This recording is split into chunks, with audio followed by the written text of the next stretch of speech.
ప్రభునందు ప్రియులారా, ఈ దినము ముఖ్యమైన అంశము ఎవరు యేసయ్యకు నిజమైన స్నేహితులుగా ఉండగలరు? ఎవరు యేసయ్యకు నిజమైన స్నేహితులుగా ఉండగలరు?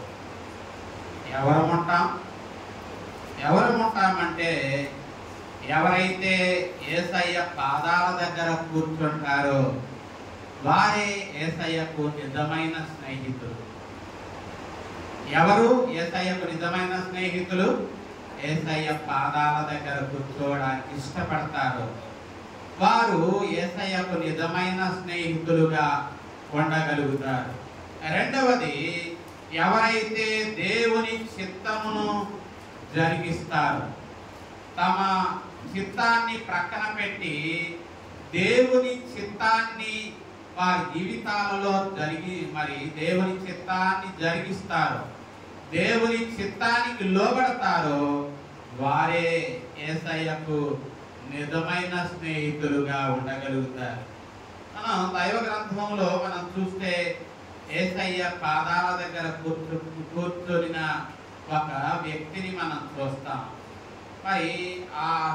మరి ఆమె మనకు తెలుసు కదా, ఎవరు ఆమె? లూకాసు వార్తలో 10వ అధ్యాయంలో యేసయ్య 39వ వచనంలో ఆమెకు మరియా అను ఒక సహోదరి ఉండెను. ఈమె యేసు పాదముల యొద్ద కూర్చుండి ఆయన బోధ వినుచుండెను. ఈమె యేసయ్య పాదాల దగ్గర కూర్చొని యేసయ్య మాటలను ఏం చేస్తుంది? వింటుంది. యేసయ్య మరి ఆమెను గురించి ఒక మాట అన్నారు. అదిగో మరియా 42వ వచనంలో, మరియా ఉత్తమమైన దానిని ఏర్పరుచుకొనెను, అది ఆమె యొద్ద నుండి తీసివేయబడదు అంటున్నాడు. మరియా ఉత్తమమైన దానిని ఆమె ఎంచుకుంది. మరి ఇక్కడ అవసరమైన దానిని ఎంచుకోవాలి. అవసరమైనది మార్త ఎంచుకోవాలి, అనవసరమైన దానిని మార్త ఎంచుకుంది. కానీ మరియ మాత్రం ఏం చేసింది? ఉత్తమమైన దానిని ఎన్నుకుంది, లేక ఏర్పరచుకుంది. కాబట్టి ఎవరు యేసయ్యకు నిజమైన స్నేహితులుగా ఉండగలుగుతారంటే, మరియ వలె యేసయ్య పాదాల దగ్గర ఎవరు కూర్చొని ఆయన మాటలు వింటారో వారే యేసయ్యకు నిజమైన స్నేహితులుగా ఉండగలుగుతారు. మరి ప్రభునందు ప్రియులారా, దేవుని చిత్తానికి ఆయన మాటలు వినడం మాత్రమే కాదు, ఆయన చిత్తానికి ఎవరైతే తమలను తాము అప్పగించుకుంటారో వారే యేసయ్యకు నిజమైన స్నేహితులుగా ఉండగలుగుతారు. ఈ దినము మనము సువార్త పాఠము చూస్తే మార్కు సువార్త 3వ అధ్యాయం మనం చూస్తే యేసయ్య మరి ఆయన శిష్యులు భోజనం చేయడానికి కూడా వారికి సమయం లేదు. వారికి భోజనం చేయడానికి కూడా ఏమి లేదు, సమయం లేదు. యేసయ్య ఇద్దరిని పంపించాడు. మరి వారు ఆ ఇద్దరు ప్రతి గ్రామానికి వెళ్ళారు, ప్రతి పట్టణానికి వెళ్ళారు, సువార్త ప్రకటించారు, దెయ్యములను వెళ్ళగొట్టారు. వారు తిరిగి ఎక్కడికి వచ్చారు? మార్కు సువార్త 6:31లో వారు అపోస్తులు యేసు ప్రభు దగ్గరకు వచ్చారు. 30వ వచనంలో తాము చేసినవన్నీ బోధించినవన్నీ ఆయనకు తెలియజేశారు. అప్పుడు ఆయన మీరు ఏకాంతముగా అరణ్య ప్రదేశమునకు వేసేయమన్నాడు. వెళ్ళండి, కొంచెం సేపు ఏం చేయండి, అలసట తీర్చుకొనండి. ఎందుకంటే అనేకులు వచ్చుచూ పోవుచూ ఉన్నందున భోజనము చేయుటకైనను వారికి ఏం దొరకలేదట, అవకాశము దొరకల. భోజనం చేయడానికి కూడా వాళ్ళకి అవకాశం దొరకలేదు. కాబట్టి ఇక్కడ కూడా మార్కు సువార్త 3:20లో కూడా మరి వారికి భోజనం చేయడానికి వీలు లేకపోయింది. మరి ప్రభునందు ప్రియులారా 21వ వచనంలో చూస్తే ఆయన భోజనం చేయడం ఆయన ఏం చేస్తున్నాడు? బోధిస్తూ ఉన్నాడు. ఆయన అనేకులను బాగు చేస్తూ ఉన్నాడు. ఆయన భోజనం చేయకపోవడం, ఆయన సరిగా నిద్రపోకపోవడం, ఇవన్నీ మరి ఇంటివారు తెలుసుకున్నారు. తెలుసుకొని ఆయనకి ఏమైంది అనుకున్నారు? మతి చెలించింది అనుకున్నారు. ఆయన మతి చెలించింది కాబట్టి ఆయన భోజనం చేయటం లేదు, ఆయన సరిగా నిద్రపోవటం లేదు అని చెప్పి ఆయన కుటుంబ సభ్యులు ఆయనను వారు అర్థం చేసుకున్నారు. వారు సరిగా అర్థం చేసుకోవాల, అపార్థం చేసుకున్నారు. మరి దేవుని కార్యాల పట్ల యేసయ్యకున్నటువంటి తీవ్రత అటువంటిది. దేవుని పని పట్ల యేసయ్యకు ఉన్నటువంటి తీవ్రత అటువంటిది. ఆయన ప్రజల పట్ల ఆయనకున్నటువంటి ప్రేమ అటువంటిది. ప్రజల పట్ల ఆయనకున్న ప్రేమ మికుటమైన ప్రేమ. తండ్రి పని పట్ల ఆయనకున్నటువంటి తీవ్రత ఎటువంటిదో మనం చూస్తాం. ఎందుకంటే దేవుని పని పట్ల ఆయన తీవ్రత కలిగి ఉన్నాడు కాబట్టి తినడం గురించి ఆలోచించాల, నిద్రపోవడం గురించి, విశ్రాంతిని గురించి ఆయన ఆలోచించాల. ఆయన దేవుని పని పట్ల అంత ఆసక్తి కలిగి ఉన్నాడు. ప్రజల పట్ల ఉన్న ప్రేమ మరి ఆయనకు అటువంటిది కాబట్టి మరి ఆయన తినే సమయం తన గురించి తాను ఆలోచించుకోవడానికి ఆయన మరి ఆలోచించుకోవాలా, తన గురించి ఆలోచించుకోవాలా. నా ఆరోగ్యం ఏమవుద్దా అని ఆలోచించుకోవాలా. ఏదంటే తండ్రి పంపినటువంటి పని నేను కడముట్టించాలి, తండ్రి చిత్తానికి లోబడాలి నేను. కాబట్టి ప్రభునందు ప్రియులారా, ఎవరు నిజంగా ఆయనకు ఇష్టలుగా ఉంటారు అంటే దేవుని పని పట్ల ఆసక్తి కలిగినటువంటి వారు, నిజంగా దేవుని ప్రేమతో నింపబడిన వారే దేవునికి ఇష్టలుగా ఉండగలుగుతారు. కానీ కుటుంబ సభ్యులు అపార్థం చేసుకున్నారు. ఆనాటి ప్రజలు అపార్థం చేసుకున్నారు ఆయన్ని. ఏంటంటే ఈయన సరిగా తినడం లేదు, ఈయన మరి నిద్రపోవడం లేదు. సాధారణంగా నిద్ర పట్టకపోతే తినకపోతే సాధారణంగా వీళ్ళు అనుకున్నట్టే మనం కూడా అనుకుంటాం. ఏదో మొత్తం ఆరోగ్యం ఏదో తేడా పడుతుంది అనుకుంటాం.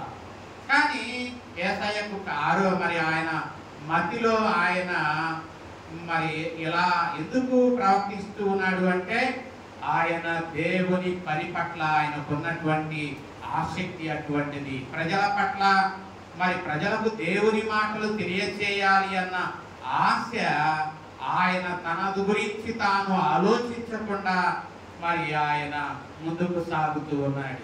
కాబట్టి ప్రభునందు ప్రియులారా, కానీ మనుషులు మాత్రం చివరికి ఆయన కుటుంబ సభ్యులు కూడా ఆయన యొక్క ధోరణి విపరీతంగా వారికి కనబడింది. మరి ప్రభునందు ప్రియులారా, యేసయ్య మరి తీరు కొందరికి విపరీతంగా కనపడింది. ఇక్కడే కాదు, మరి ఒక సందర్భంలో కూడా ఆయన ప్రవర్తించిన తీరు వారు అపార్థం చేసుకున్నారు. ఒకసారి యోహాను సువార్తలో 2వ అధ్యాయం మనం చూస్తే, యోహాను సువార్త 2:13లో మరి యూదుల పస్కా పండుగప్పుడు ఆయన యెరూషలేమునకు వెళ్ళాడు. దేవాలయములో ఎడ్లు, గొర్రెలు, పావురములు అమ్మువారిని రోకలు మార్చువారు కూర్చుండడం చూసి తాళతో ఆయన ఏం చేశాడు? కొరడాలు చేసి గొర్రెలను ఎడ్లనన్నింటినీ దేవాలయము నుండి తోలివేసి రోకలు మార్చువారి రోకలను ఏం చేశాడు? చల్లివేశాడు. వారి బల్లలను పడద్రోశాడు. పావురములు అమ్మువారితో ఏమన్నాడు? వీటిని ఇక్కడ నుండి తీసుకొని పోండి, నా తండ్రి ఇల్లు వ్యాపారపు ఇల్లుగా చేయకండి అని ఆయన చెప్పాడు. మరి ఈ సంఘటన ఆనాటి ప్రజలు అపార్థం చేసుకున్నారు. కానీ వాస్తవానికి యేసయ్య తన తండ్రి ఇంటి పట్ల ఉన్నటువంటి ఆసక్తి వలన వారు ఆ స్థలాన్ని మరి ఎలా మార్చారు? వ్యాపార స్థలంగా మార్చారు. అది దొంగల గుహగా మార్చారు. కాబట్టి యేసయ్య ఆ వాతావరణం, ఆ పరిస్థితులను చూసి తట్టుకోలేకపోయాడు. ఆయన ఏం చేశాడు? తాళ్లతో కొరడాలు చేసి అక్కడ ఉన్నట్టు వ్యాపారం చేస్తూ ఉన్న వారిని అందరినీ అక్కడ నుండి తరిమి వేశాడు. అంటే ఆయన దేవుని ఇంటి పట్ల ఆయనకున్న ప్రేమ అటువంటిది, దేవుని పని పట్ల ఆయనకున్నటువంటి ఆసక్తి అటువంటిది. కానీ ఆనాటి ప్రజలు ఆ సంఘటనను అపార్థం చేసుకున్నారు. మరి ఇక్కడ కూడా యేసయ్య తినకపోవడం చూసి, ఆయన నిద్రపోకపోవడం చూసి ఆయన ఇంటి వారే ఆయనను ఏం చేశారు? అపార్థం చేసుకున్నారు. ఏమనుకున్నారు? ఆయన మతి చెలించింది అనుకున్నారు. మరి ఒక సందర్భం మనం చూద్దాం. అపోస్తలుల కార్యాలలో 26వ అధ్యాయంలో పౌలును కూడా మరి రాజైన ఫెస్తు అపార్థం చేసుకున్నాడు. ఈ 26వ అధ్యాయంలో పౌలు ఎలాగూ అతడు మార్చబడ్డాడో, ఎలాగూ ప్రభునందు విశ్వాసం ఉంచాడో ఆ విషయాన్ని అగ్రిప్పా ఫెస్తుకు అతడు వివరిస్తూ ఉన్నాడు. వివరిస్తూ ఉన్నప్పుడు ఆ మాటలు అపార్థం చేసుకున్నాడు ఫెస్తు. మరి 26, 24లో మరి ఫెస్తు ఏమంటున్నాడు? పౌలును చూసి, పౌలా, నీవు వెర్రివాడవు, అతి విద్య వలన నీకు వెర్రి పట్టింది అని చెప్తూ ఉన్నాడు. నిజానికి పౌలు వెర్రివాడా? నిజానికి పౌలు వెర్రివాడేమి కాదు. పౌలు మాటలు వెర్రి మాటలు అంతకంటే కావు. పౌలు నిజమైన జ్ఞానముతో కూడిన మాటలు మాట్లాడుతున్నాడు. నిత్య జీవమునకు తీసుకొని వెళ్ళే మాటలను మాట్లాడుతూ ఉన్నాడు. దేవుని రాజ్యానికి మరి నడిపించే జ్ఞానవంతమైన మాటలు చెప్తూ ఉన్నాడు. కానీ ఆనాటి అధికారులు, ఆనాటి రాజులు, ఆనాటి మరి ప్రజలు పౌలు యొక్క మాటలను కూడా ఏం చేశారు? వెర్రి మాటలుగా తలంచారు. పౌలు వెర్రివాడుగా తలంచారు. నీవు ఎక్కువ చదువుకున్నావు కాబట్టి నీకు నువ్వు వెర్రివాడవుగా ప్రవర్తిస్తున్నావు అని చెప్పి మరి పౌలును అపార్థం చేసుకున్నారు. మరి ప్రభునందు ప్రియులారా, యేసయ్యను అపార్థం చేసుకున్నారు. అలాగే మరి దేవుని సేవకులను ఏం చేశారు? అపార్థం చేసుకున్నారు. ఒకవేళ నిన్ను కూడా నీ ఇంటి వారు అపార్థం చేసుకుంటున్నారేమో. భయపడవలసిన పని లేదు, బాధపడవలసిన పని లేదు. చాలా సార్లు ఒక్కోసారి మన ఇంటి వారే మనలను అపార్థం చేసుకుంటారు. ఇక్కడ యేసయ్య ఇంటి వారే యేసయ్యను ఏం చేశారు? అపార్థం చేసుకున్నారు. మరి ఇక్కడ మనం చూస్తే ప్రియులారా, 22వ వచనం మార్కు సువార్త 3:22లో శాస్త్రులు ఆయన చేసే కార్యాలను అపార్థం చేసుకున్నారు. ఆయన దేని వలన ఈ కార్యాలను చేస్తున్నాడు అని వారు తలంచారు. బెల్జెబూలు పట్టిన వాడై ఆనాటి మతాధికారులు ఏమనుకుంటున్నారంటే, ఇతడు బెల్జెబూలు పట్టిన వాడై దయ్యముల అధిపతి చేత దయ్యములను ఏం చేస్తున్నాడు? వెళ్ళగొడుతూ ఉన్నాడు అని వారు ఆయనను అపార్థం చేసుకుంటున్నారు. ఆయన మరి ప్రియులారా, ఆయన బోధలు, ఆయన జీవించిన విధానాన్ని చూసినటువంటి ప్రజలు ఆయన దయ్యం పట్టిన వాడు అనుకుంటున్నారు. ఆనాటి మతాధికారులు ఈయన దయ్యం పట్టిన వాడు, మరి ఈయన ఇటువంటి కార్యాలు ఎలా చేస్తున్నాడు? దయ్యాలను వెళ్ళగొడుతున్నాడు, గురుడి వారికి చూపునిస్తున్నాడు, కుష్ఠరోగులను శుద్ధులను చేస్తున్నాడు, చనిపోయిన వారిని లేపుతూ ఉన్నాడు, దయ్యములను వెళ్ళగొట్టుతూ ఉన్నాడు. ఇవన్నీ ఈయన ఎలా చేస్తున్నాడు?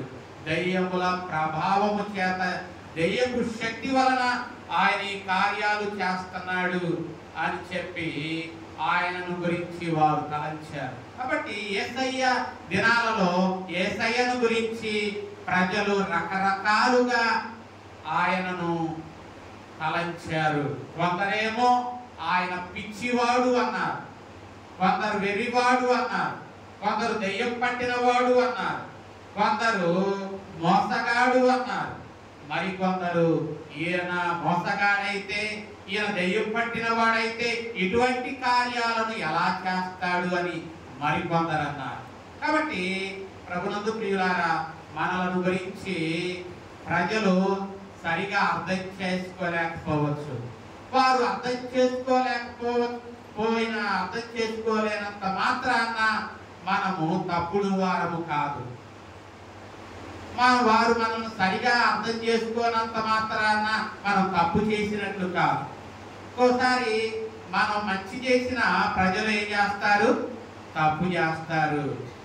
మరి ప్రియులారా, మరి నాయకులు కూడా మేము మంచి చేశాం కదా, మరి ఇటువంటి పరిస్థితి ఏంటి మాకు కలిగింది అని నాయకులు కూడా తప్పుగా అర్థం చేసుకోవచ్చు. కాబట్టి ప్రభునందు ప్రియులారా, మరి మనం ఎటువంటి వారమో మనుష్యుల దృష్టిలో ప్రామాణికం కాదు. మనం ఎవరమో దేవుని దృష్టిలో మనం ఎవరమో అటువంటి వారమే కానీ మనుషుల దృష్టిలో మంచివారము అంటే మంచివారం కాదు, లేక చెడ్డవారము అంటే చెడ్డవారం కాదు. మనుషులు ఒక సందర్భంలో మనల్ని దేవత అంటారు, దేవుడు అంటారు. అదే కొంత సమయంలో మనల్ని ఏమంటారు? నరహంతకుడు అంటారు.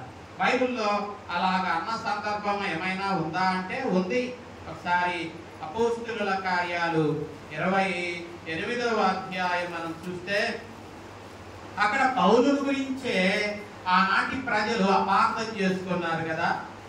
మరి ఆయన చేతికి ఒక పాము చుట్టుకొని ఉండడం చూచారు. 28:4లో ఆ ద్వీపవాసులు ఆ జంతు అతని చేతిని వ్రేలాడుతుండటం చూసినప్పుడు నిశ్చయముగా ఈ మనుష్యుడు నరహంతకుడు అనుకున్నారు. చూసారా? ఆ మెలితే ద్వీపములో ఉన్నటువంటి ఆ ప్రజలు పౌలు చేతికి ఒక పాము చుట్టుకొని ఉండడం చూచారు. చూచినటువంటి ప్రజలు పౌలుని గురించి ఏమంటున్నారు? ఇతడు నరహంతకుడు అన్నారు. ఇదే ప్రజలు మరికొద్ది గంటల తర్వాతే, రోజుల తర్వాత కాదు, కొన్ని గంటల తర్వాత ఏమన్నారు? ఇతడు 6వ వచనం చివరిలో అతనికి ఏ హాని కలుగకుండడం చూచి అభిప్రాయమును మాని ఇతడొక దేవత. చూసారా? అదే మనుషులు అదే వ్యక్తిని 2 విధాలుగా తలంచారు. ఎంతకాలం? కాలం కాదు, కొన్ని గంటల్లోనే. ముందేమో ఇతడు నరహంతకుడు అన్నారు, అదే ప్రజలు అదే నోటితో అదే వ్యక్తిని ఏమన్నారు తర్వాత? దేవుడు, దేవత. కాబట్టి ప్రభునందు ప్రియులారా, మనం ఎవరమో మనుషుల దృష్టిలో ప్రామాణికంగా, మనం ఎవరమో దేవుని దృష్టిలో ఏమై ఉన్నామో అది కరెక్ట్. కాబట్టి మనుషులు మనల్ని అపార్థం చేసుకున్న మనం బాధపడవలసినటువంటి పనుల. ఎందుకంటే మనం ఎప్పుడు కూడా మనం పాయింట్ అవుట్ ఎవరి మీద ఉండాలా? యేసయ్య మీద ఉండాలి. యేసయ్య మీద ఉంటే మనం అంత తొందరపడం. యేసయ్య ఎవరైనా మనల్ని పొగిడితే మనం ఉబ్బిపోము, ఎవరైనా మనల్ని కించపరిస్తే మనం అవమానం, మనం సిగ్గునొందాం. మనం ఎవరిని చూడాలి? ఎప్పుడు కూడా యేసు ప్రభు వైపే మన దృష్టి ఉండాలి. మరి ఆయన భక్తుల మీద మన దృష్టి ఉండాలి. అప్పుడు మనము మరి విశ్వాసములో స్థిరపరచబడతాం. ఇంకా మనం చూస్తే ప్రియులారా 24వ వచనం, మార్క్స్ వార్త 3:24లో వాళ్ళు ఏమంటున్నారు, ఈయన ఈ కార్యాలు ఎలా చేస్తున్నాడు, దయ్యముల శక్తి చేత ఈయన ఈ కార్యాలు చేస్తున్నాడు అంటే యేసయ్య అంటున్నాడు, సాతాను ఎలాగు వెళ్ళగొట్టుద్ది, ఒక రాజ్యము తనకు తానే విరోధముగా వేరుపడిన యెడల ఆ రాజ్యము ఏమవ్వలేదు, నిలువనేరదు అంటున్నాడు. పరిసయ్యులు, ఆనాటి మత నాయకులు యేసయ్య సాతాను శక్తి వలన దయ్యాలను వెళ్ళగొడుతున్నాడు అని వాళ్ళు అన్నారు. యేసయ్య అంటున్నాడు, సాతాను ఎలాగు వెళ్ళగొట్టుద్ది, మరి సాతాను తన రాజ్యాన్ని సుస్థిరం చేసుకోవాలంటే మరి ఒక సాతానును వెళ్ళగొట్టదు కదా, అది మరి 7 సాతానులను ఏం చేసుకుంటది, సమకూర్చుకుంటది, అంతే కదా. మరి ఒక సందర్భంలో యేసయ్య ఆ మాటలు ఒక చోట అన్నటువంటి సంఘటన మనకు కనపడుద్ది కదా. మరి ఆయన ఒక మా సందర్భంలో ఏమన్నాడు అంటే, ఒకసారి మత్తయి సువార్త 12వ అధ్యాయంలో 12వ అధ్యాయంలో 43వ వచనంలో అపవిత్రాత్మ 12:43 అపవిత్రాత్మ ఒక మనుష్యుని వదిలిపోయిన తర్వాత అది విశ్రాంతి వెతుకుతూ అది తిరుగుతా ఉంటది, ఎక్కడ విశ్రాంతి దొరుకుద్దా అని. అది విశ్రాంతి దొరకనందున మరలా ఎక్కడికి వచ్చింది, తాను వదిలి వచ్చినటువంటి ఇంటికే తిరిగి వచ్చి అక్కడ ఎవరు లేకుండడం చూస్తుంది, అది ఊడ్చి అమర్చి ఉండడం చూస్తుంది. ఇప్పుడు ఏం చేస్తుంది, తన వెంట చెడ్డవైన మరి 7 తీసుకొచ్చి మరి ఇంకా మరి గట్టిగా ఆ వ్యక్తిలో అది ఏమవుతుంది, తన రాజ్యాన్ని స్థిరపరచుకుంటది. మరి అంటే ఇక్కడ యేసయ్య ఎందుకు ఆ మాట చెప్తున్నానంటే, సాతాను ఇంకొక సాతానును వెళ్ళబట్టదు, సాతాను మరి 7 చెడ్డవాటిని తెచ్చుకొని తన రాజ్యాన్ని మరి స్థిరపరచుకుంటదే కానీ అది మరి ఒక సాతానుని ఏం చేయదు, వెళ్ళగొట్టదు అని యేసు ప్రభువు వారే అక్కడ చెప్పటం మనం చూస్తాం. కాబట్టి ఒక ఇల్లు కట్టబడాలి అంటే ఆ ఇంటిలో అందరి మాట ఎలా ఉండాలి, ఒకటిగా ఉండాలి. ఇంటిలో 4 ఉన్నారనుకోండి, ఆ ఇంటిలో 4 మాటలు 4 రకాలుగా ఉన్నాయి అనుకోండి, ఆ ఇల్లు కట్టబడుద్దా?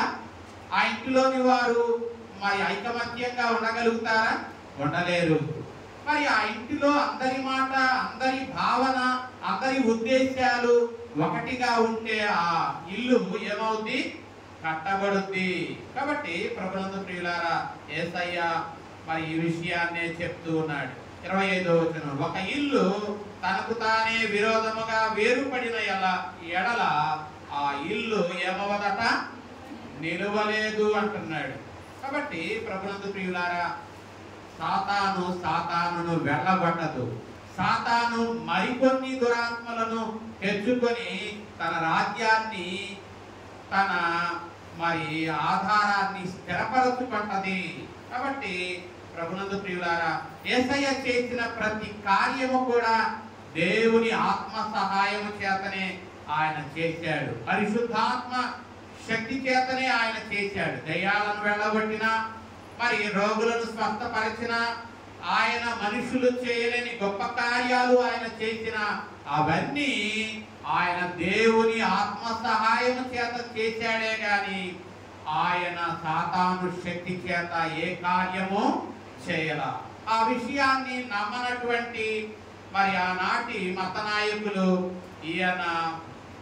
ఆయన చేసిన కార్యాలను వారు అపార్థం చేసుకున్నారు. కాబట్టి యేసయ్య 28వ వచనంలో అంటున్నాడు ఏమని, 3:28లో, సమస్త పాపములను మనుషులు చేయు దోషణలన్నీ వారికి క్షమింపబడును గాని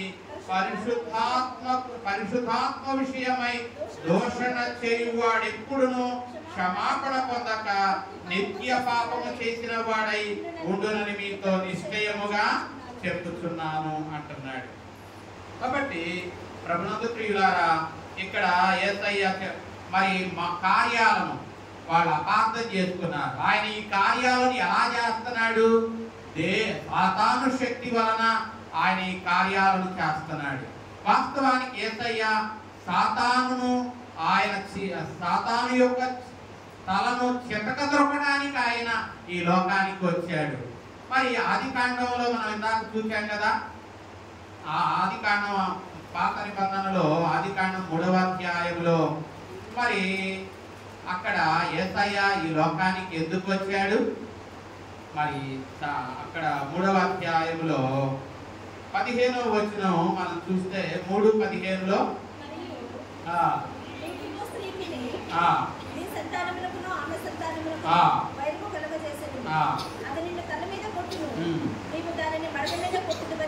అంటే ఆయన సాతాను తల మీద కొట్టడానికి వచ్చాడు. సాతానును తన పాదముల క్రింద చితక దొరకటానికి ఆయన ఈ లోకానికి వచ్చాడు. సాతాను ఆదామును ఏం చేసింది? హవ్వను మోసగించింది. మరి వాళ్ళు ఆదాము గాని హవ్వ గాని తన పాప వారు దేవుడు అడిగినప్పుడు ఆదామేమో ఎవరి మీదకి నెట్టాడు? హవ్వ మీదకి నెట్టాడు. హవ్వేమో సర్పం మీదకి నెట్టింది, సాతాను మీదకి నెట్టింది. చివరికి మరి దేవుడు అంటున్నాడు, వీళ్ళను నీవు మోసపుచ్చావు కాబట్టి ఇదిగో నీ సంతానానికి స్త్రీ సంతానానికి వైరం కలుగజేస్తా, అది నిన్ను తల మీద కొట్టుద్ది. స్త్రీ సంతానము నిన్ను ఏం చేస్తుంది? తల మీద కొట్టుద్దు, నీవు దాని మడిమ మీద కొట్టుదువు. ఆయన స్త్రీ సంతానముగా ఈ లోకానికి వచ్చాడు. అది ఆ విషయాన్ని గలతీ పత్రికలో మనం 4:4లో మనం చూస్తాం. గలతీ పత్రిక 4వ అధ్యాయములో 4వ వచనంలో కాలము సంపూర్ణమైనప్పుడు దేవుడు తన కుమారుని పంపెను, ఆయన స్త్రీ యందు పుట్టి అన్న మాట అక్కడ చదువుతాం. అంటే ఆది కాండములో స్త్రీ సంతానము నిన్ను తల మీద కొట్టును అని దేవుడు ఆనాడు ఆదాముతో చెప్పాడు.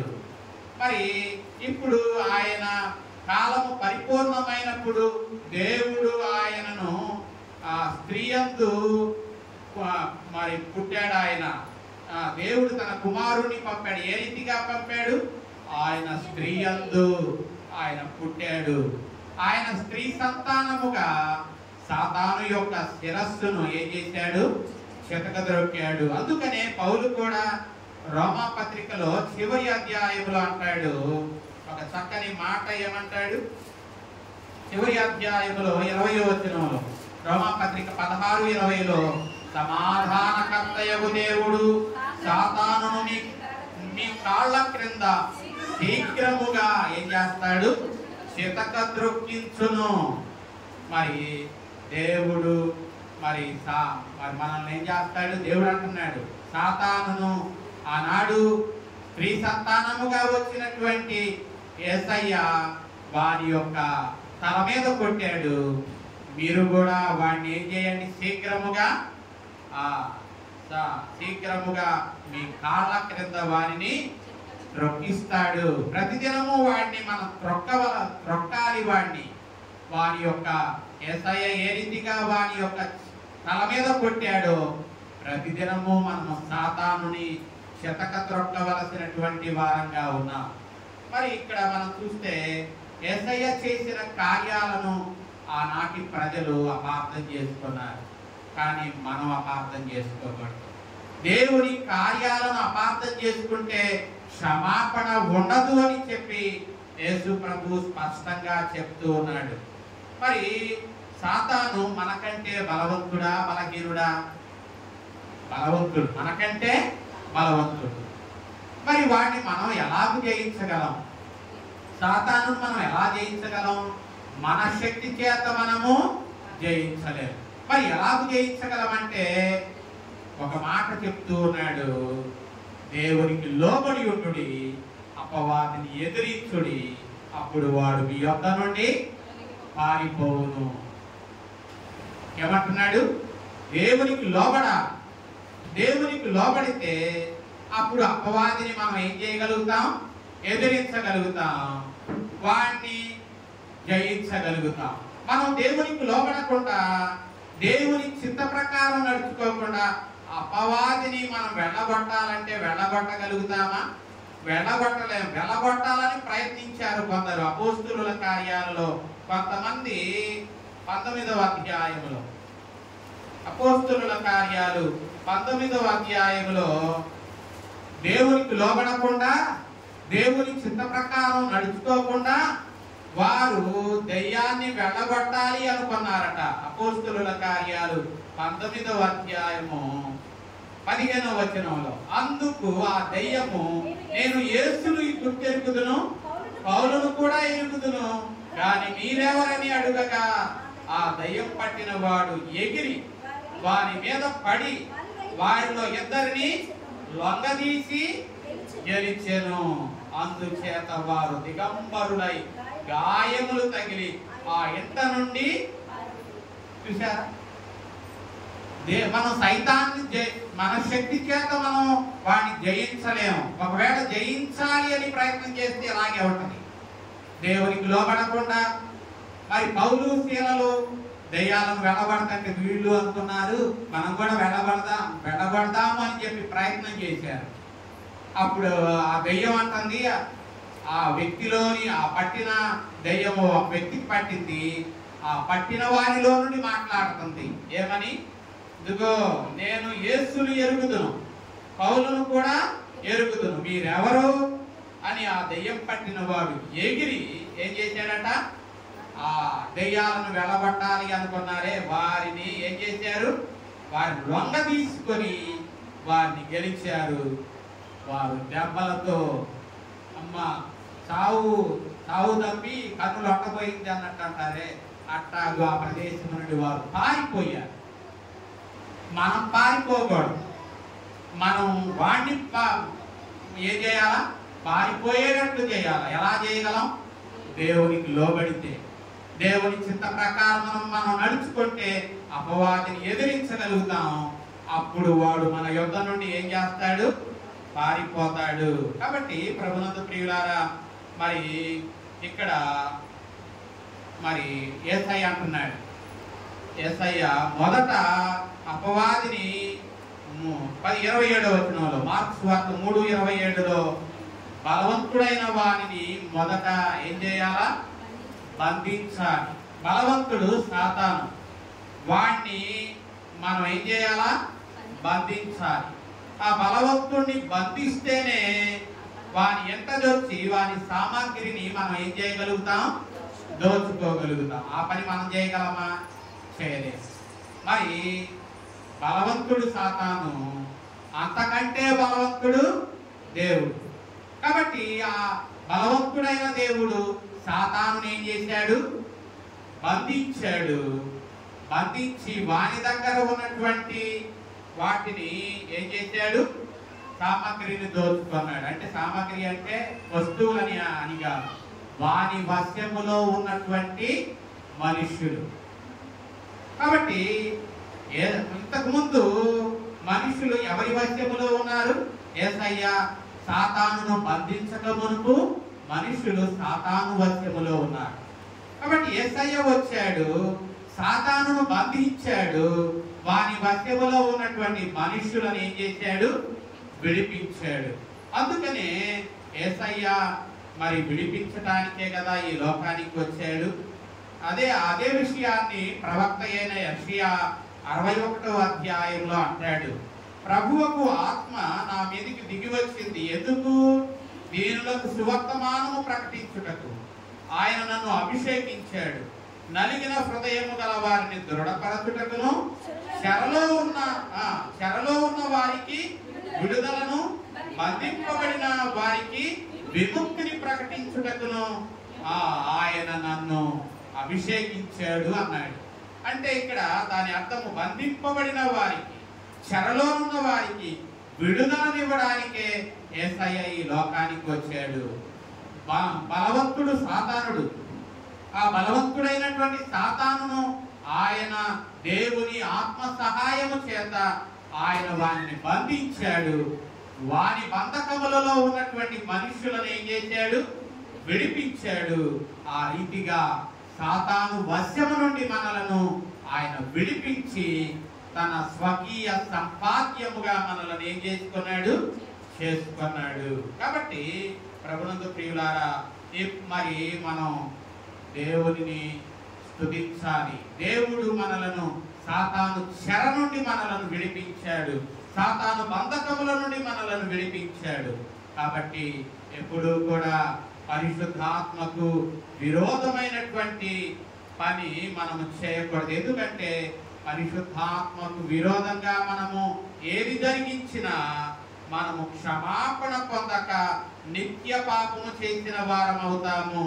కాబట్టి యేసయ్య దయ్యం పట్టింది ఆయనకి, కాబట్టి ఈ కార్యాలు చేస్తున్నాడు అని చెప్పి ఆనాటి మత నాయకులు మరి ఆయన గురించి మాట్లాడారు. కాబట్టి యేసయ్య అంటున్నాడు, మీరు పరిశుద్ధాత్మకు విరోధంగా మీరు మాట్లాడుతున్నారు కాబట్టి మీరు నిత్యమైన పాపము మరి చేసిన వారుగా ఉన్నారు. కాబట్టి ఇంకా మనం క్రిందకు వస్తే 31వ వచనంలో ఆయనకు మతి చెలించింది అని చెప్పి వారు వచ్చారు యేసయ్యను తీసుకువెళ్ళడానికి. వాళ్ళు 21వ వచనంలో ఇంటి వారు ఏమనుకున్నారు? ఈయనకి మతి చెలించింది అని తలంచి 31వ వచనంలో ఆయన ఉన్న ఇంటి దగ్గరకు వచ్చారు. ఆ ఇంటి యేసయ్య ఇంటి వారు మరి వారు లోపలికి వెళ్ళలేకపోయారు. ఎందుకంటే ఆ ఇల్లంతా ప్రజలతో ఏమైంది? నింపబడింది. ఇంతలో ఎవరో ఒకళ్ళు లోపల కబురు పంపారు, అయ్యా నీ తల్లి నీ సహోదరులు వెలుపల ఉండి నీ కోసం చూస్తున్నారయ్యా అన్నప్పుడు యేసయ్య అంటున్నాడు, నా తల్లి నా సహోదరులు ఎవరు? అక్కడ ఆ గృహములో నిండినటువంటి మనుషులందరినీ కలయదూచి ఆయన ఈ మాట అంటున్నాడు, నా తల్లి ఎవరు? నా సహోదరులు ఎవరు? నా సహోదరి ఎవరు? ఎవరు నా సహోదరులు? ఎవరు నా సహోదరి? ఎవరు నా తల్లి అంటే ఆయన స్పష్టంగా చెప్తూ ఉన్నాడు 34వ వచనంలో, ఇదిగో నా తల్లియు నా సహోదరులు. ఎవరు? 35వ వచనంలో, దేవుని చిత్తము చొప్పున జరిగించువాడే నా సహోదరి, నా సహోదరుడు, నా తల్లి. కాబట్టి మరి ప్రభునందు ప్రియులారా, ఇది ఏ బంధం? రక్త సంబంధంగా. యేసయ్యకి తల్లితో ఏ బంధం ఉంది? రక్త సంబంధం ఉంది. అంతకంటే విలువైన ప్రాముఖ్యమైన బలోపేతమైనటువంటి బంధం ఏంటంటే ఆత్మ సంబంధమైన బంధం. ఈ ఒకానొక దినాన్న ఈ బంధాలను విడిచి మనం ఏమవుతాం? వెళ్ళిపోతాం. కానీ ఈ బంధాలు ఒకానొక దినాన్న తెగిపోతాయేమో, కానీ దేవుడు మనలో కలిగించిన బంధము ఇహమందు ఉంటది, పరమందు ఉంటది. కాబట్టి ప్రభునందు ప్రియులారా, ఆ బంధాన్ని కలిగి మనం ఉండాలి. మనమందరము ఇక్కడ చేరిన మనందరం బయటికి వెళ్తే మన వేరు వేరు కుటుంబాలు, కానీ ఇక్కడికి వచ్చినప్పుడు మనదే బంధము? ఆత్మ సంబంధమైన బంధము. ఈ బంధము కలిగినటువంటి మనము ఒకే దేవునిలో మనమందరము ఒకే కుటుంబం. మనలో ఎవరికి బాధ కలిగినా అది మన బాధగా ఎంచాలి, ఎవరి కష్టం వచ్చినా అది మన కష్టముగా ఎంచాలి. ఒకరి కొరకు ఒకరు ప్రార్థన చేసుకోవాలి, ఒకరినొకరు బలపరుచుకోవాలి, ఒకరినొకరు ఆదరించుకోవాలి, ఒకరినొకరు పురుగొల్చుకోవాలి. అది దేవుడు మనలో ఉంచినటువంటి బంధం. మరి ఆ బంధాన్ని మనము మరి ఎంతవరకు గ్రహించగలుగుతున్నాం? మరి ఇక్కడికి వచ్చి కొద్ది మాటలు విన్న తర్వాత మళ్ళా బయటికి వెళ్ళిన తర్వాత ఎవరికి వారు యమునా తీరే అన్నట్టు ఉంటున్నామా? మరి బయటకు వెళ్ళినా కూడా ఎవరన్నా కనపడ్డారనుకోండి, సంఘస్థులు ఎవరన్నా కనపడ్డారు, జనులు కనపడ్డారు, బయట ఎలగనట్టు ఎలగకూడదు. మీలో ఒకరు కనపడినా ఏం చెప్పుకోవాలా? వందనాలు చెప్పుకోండి. దేవుని సేవకుడు కనపడినా వందనాలు చెప్పండి ఒకరినొకరు. మరి ఈ సేవకు ప్రజెంట్ ఉన్న సేవకులే కాదు, మీకు ఏ సేవకుడైనా ఎక్కడైనా ఒక సేవకుడు దేవుని సేవ చేస్తున్నాడు అని ఒక వ్యక్తి మీకు కనపడ్డారు అనుకోండి, ఒక విశ్వాసి కనపడలేదు, మన సంఘంలో కావచ్చు వేరే సంఘంలో కావచ్చు, ఎవరైనా ఒక ఆత్మీయులు కనపడితే మనం ఏం చెప్పుకోవాలా? వందనాలు. అంటే మనమందరము సార్వత్రిక కుటుంబం.